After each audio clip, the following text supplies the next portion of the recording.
the state could indirectly infringe upon the freedom when it does not create sufficient space to exercise that freedom.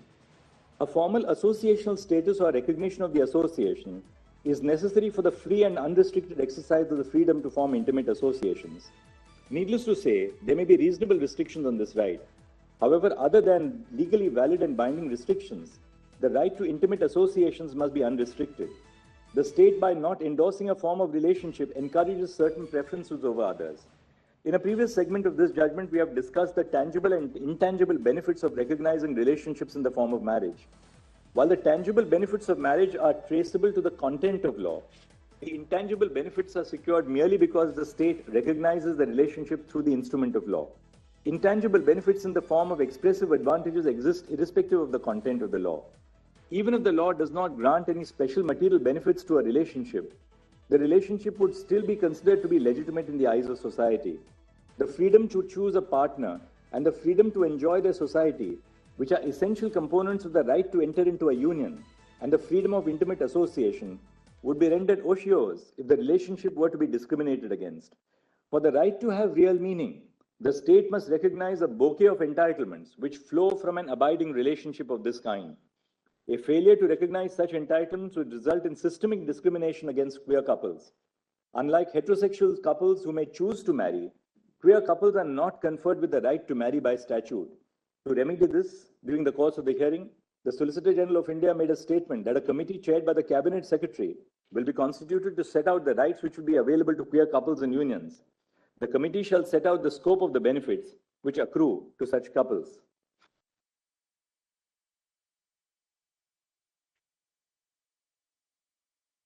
I've traced the right to form unions through a variety of provisions of the Constitution, and I'll refer to Article 19(1)(e) among other things.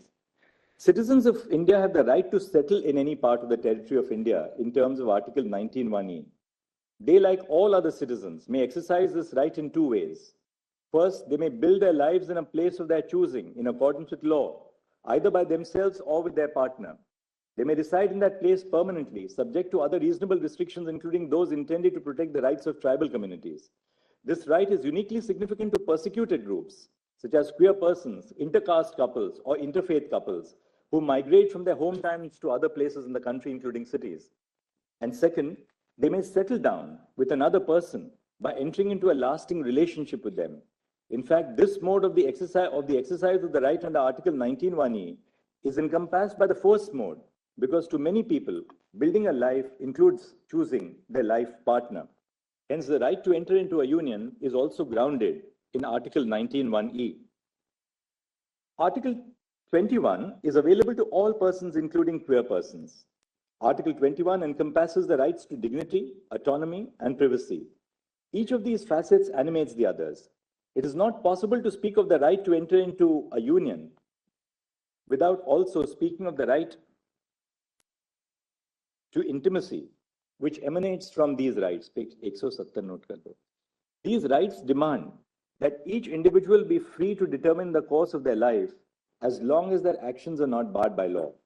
Choosing a life partner is an integral part of determining the course of one's life.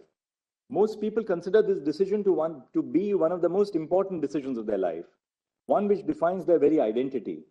Life partners live together, spend a significant amount of time with one another, merge their respective families, create a family of their own, care for each other in times of sickness, support one another, and much more. Hence, the ability to choose one's partner and to build a life together goes to the root of the right to life and liberty under Article 21. Undoubtedly, many persons choose not to have a life partner, but this is by choice and not by deprivation of their agency. The law constrains the right to choose a partner in certain situations, such as when they are within prohibited degrees of relationships or are in a consanguineous relationship. All persons, including members of the queer community, have the right to judge the moral quality of the actions in their own lives, and having judged their moral quality, have the right to act on their judgment in a manner they see fit. This attribute is, of course, not absolute and is capable of being regulated by law. In the segment of this judgment on the right to life and liberty, this court noticed that the meaning of liberty is, at its core, the ability to do what one wishes to do and be who one wishes to be in accordance with law. All persons may arrive at a decision regarding what they want to do and who they want to be by exercising their freedom of conscience. They may apply their sense of right and wrong to their lives and live as they desire in accordance with law. Some of the decisions, the moral quality of which they will judge, including the decision on who their life partner will be and the manner in which they will build their life together. Each individual is entitled to decide this for themselves in accordance with their conscience. This court has recognized that equality demands that queer persons are not discriminated against. An abiding cohabitational relationship which includes within its fold a union of two individuals cannot be discriminated against on the basis of sexual orientation. Material and expressive entitlements which flow from a union must be available to couples in queer unions. Any form of discrimination has a disparate impact on queer couples who, unlike heterosexual couples, cannot marry under the current regime. When Article 15 is read in a broader manner indicated above, the word sex in Article 15 takes within its meaning sexual orientation, not only because of the causal relationship between homophobia and sexism, but also because sex is used as a marker of identity. The word sex cannot be read independent of the social and historical context. Thus, sex in Article 15 includes within its fold other markers of identity which are related to sex and gender, such as sexual orientation. Thus, the restriction on the right to enter into a union based on sexual orientation would violate Article 15 of the Constitution. The gender of a person is not the same as their sexuality. A person is a transgender person by virtue of their gender identity. A transgender person may be heterosexual or homosexual, or of any other sexuality.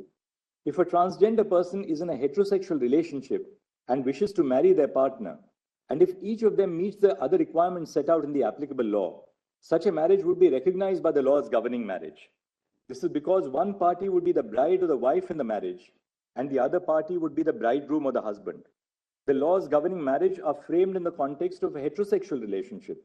Since a transgender person can be in a heterosexual relationship like a cis male or a cis female, a union between a trans woman and a trans man, or a trans woman and a man, or a trans man and a woman can be registered under the marriage laws. The transgender community consists of inter alia transgender men and transgender women. A transgender man has the right to marry a woman under the laws governing marriage in the country, including personal laws. Similarly, a transgender woman has the right to marry a man.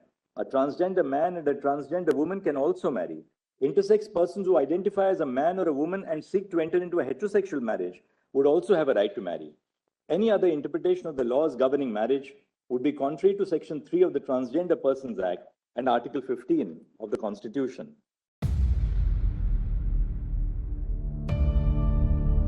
India's #1 political reporter defines what seems to be happening, vendetta politics. कोई दूध के से धुला हुआ नहीं है. Unmatched eye, unmatched experience. The world has changed.